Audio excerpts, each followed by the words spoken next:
everyone. Welcome to a new series here on Lucklight Plays.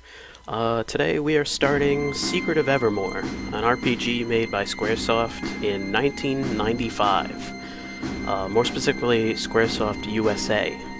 This had no Japanese team whatsoever handling it. This was all made here in the States. It was essentially America's answer to Secret of Mana, which came out earlier, and tried to ride on the success of Secret of Mana, and it has enough difference to it that it warrants a good playthrough. So here we are. Let's start. Let's name our character. Alright. Yeah, so essentially America got this instead of Secret of Mana 2, which did draw a whole bunch of anger. And it's kind of why this game wasn't as popular as other Squaresoft or any other RPGs. Really, this is one of the hidden gems that I hope that this series will show off. So here we are in the intro, back in Podunk, USA. Anytown, USA here, 1965.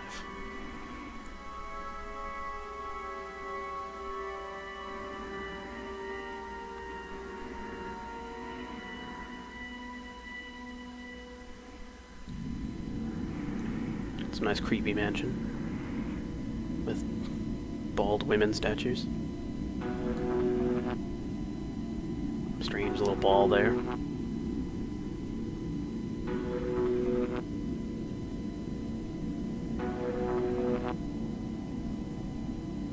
Since we're looking through the rooftop here, we don't get to see what's going on.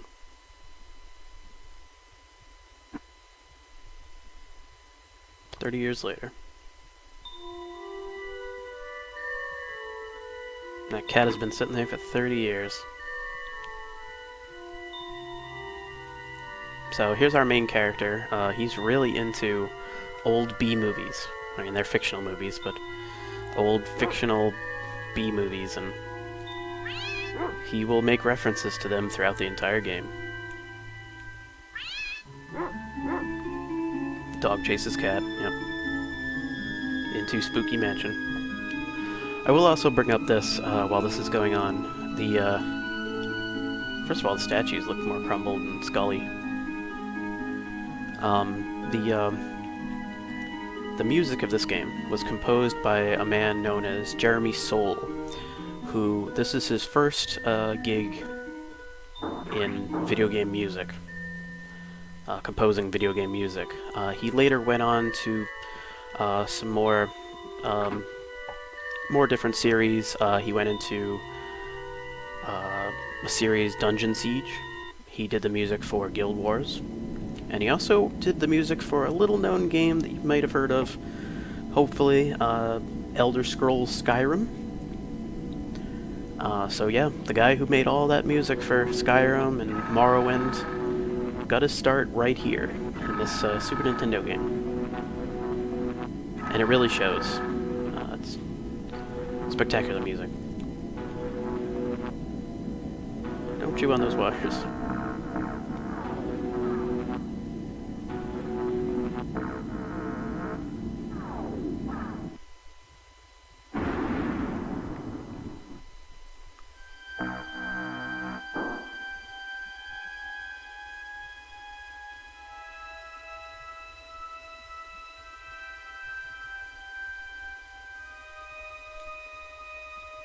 Die! I love that.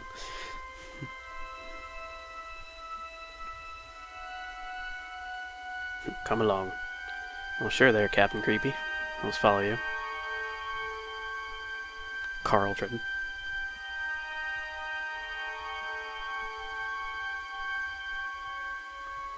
Yes, continue with your work.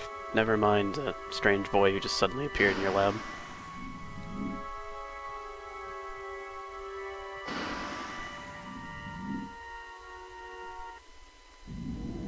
Now what?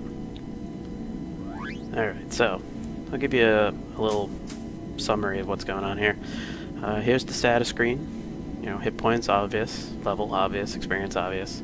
Those 4 symbols there are the various types of money that we'll get throughout the game. And we got our stats, attack, defend, magic points, etc., etc. And here's the dog, who we don't have yet, but we'll get him pretty soon. Same thing, same stats, except he has an attack skill because he doesn't have weapons. That will increase as he gets stronger. Okay? So, weapon skills. We don't have any weapons yet, so this means nothing. Targeting, which, if this guy is computer controlled, you can select which one he's going to go after. We can change our window preferences here. Preferences, not preparations. We can set the buttons, and we have the action screen, which you can make his AI more defensive or more aggressive. Dog more likely to search or more likely to fight. And these are what power your weapons will charge to before the AI will attack. 0 means he's going to rapid fire, but he's not going to wait for 100% on the bar. 1 will be he waits till 100%, and I'll show that to you in a second here. After getting this weapon, bazooka. Good first weapon. So you saw at the bottom there the bar going up to 100%. If you shoot or attack when it's not at 100%, you'll only do like 0-1 damage, but you can rapid fire. Like, you can just keep swinging. And when you wait to 100%, you'll do your full damage, so you essentially want to do that.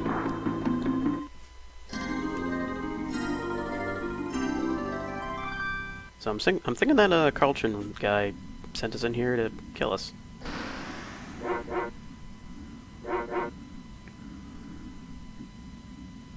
An escape pod. But we broke it.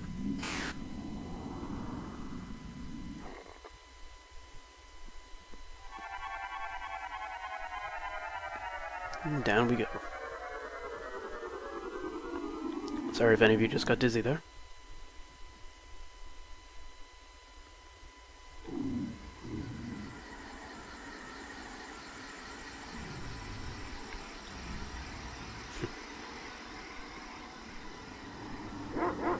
And there's our dog, who doesn't look at all like the dog we started with.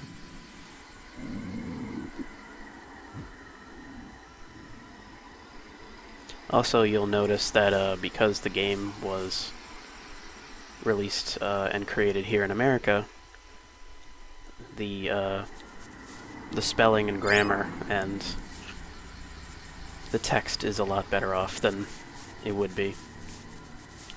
Alright, we're gonna get rid of this plant here, because it's an enemy. And one of the things the dog can do is it can sniff out items here in various places. You can find things like alchemy ingredients, which will come into play later on, and various other things.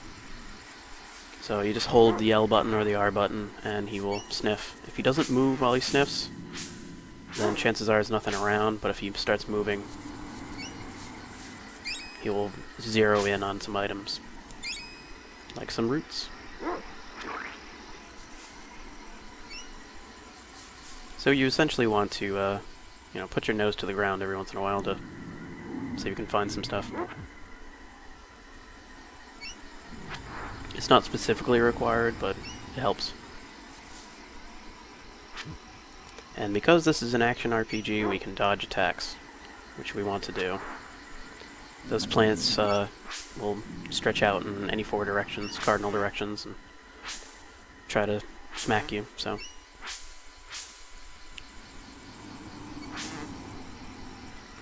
And apparently I'm having a hard time hitting this, there we go. It's a mosquito. Even rapid firing is not helping. There we go. So I want to try to gain a level before I walk out of this area.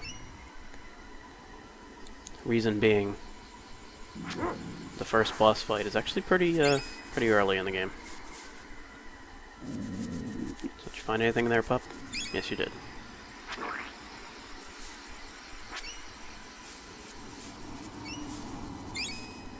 Alright. Up we go.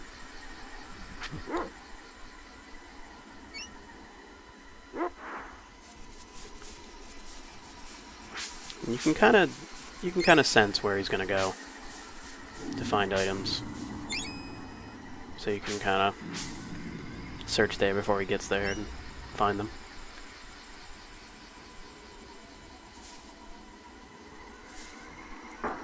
Ouch. Alright, level 2. So we're gonna make sure we get all the items here before we move on. 15 talons, which is the money source of this particular area.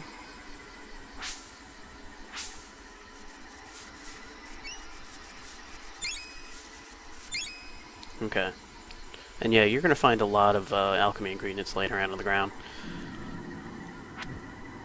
Not enough for you to not buy any, but you're gonna have to buy some later, but enough to hold you.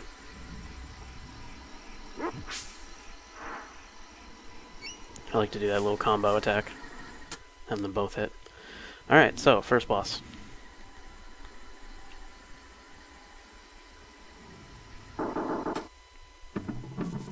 Raptors.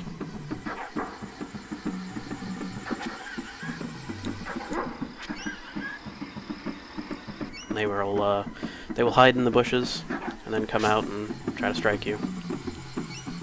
And climb back in.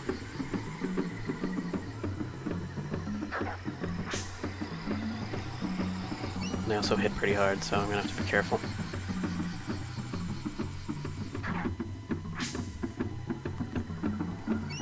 Now, this particular fight, you can actually lose it and still continue with the game. As, you know, most people have just gotten used to the controls. But it does provide you a bonus if you do win. So let's try to win.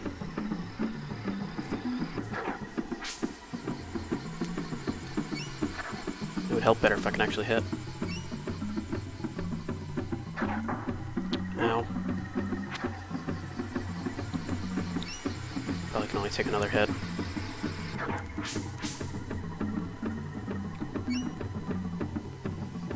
Alright, he climbed in. It is actually pretty tough for a first fight. Most of the first monsters you're gonna find are like not this speedy or active in their viciousness. I got him. Didn't I pick up a petal? Yes, I did. Petals are a healing item, obviously.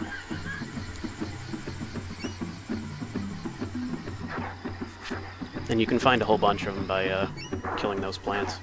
I guess I didn't need it. There's one of these left.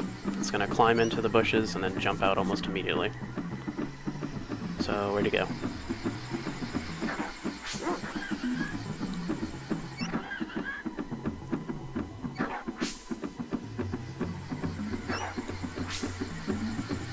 Doing better than most times.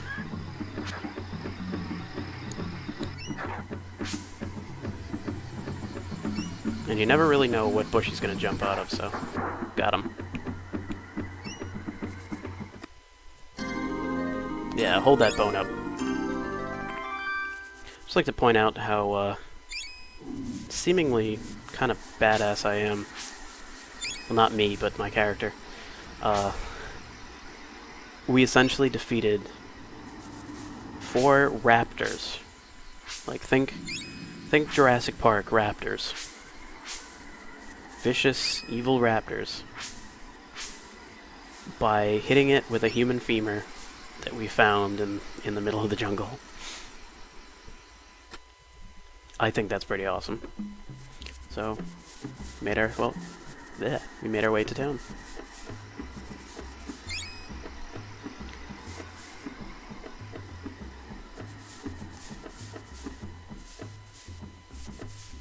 You are not one of us. Not the Viper either. You are like Fire Eyes. And most of the time you'll find ingredients kind of correlating to where you are. So, you know, near the campfires you're finding ash.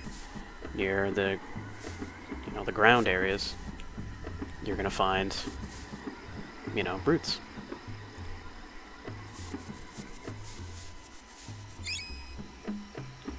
So anyway, on the next episode we will continue exploring this village and try to figure out where the heck we are. That'll be helpful. So I hope you come back for that. My name is Lucklight, thank you for watching, and have a good one.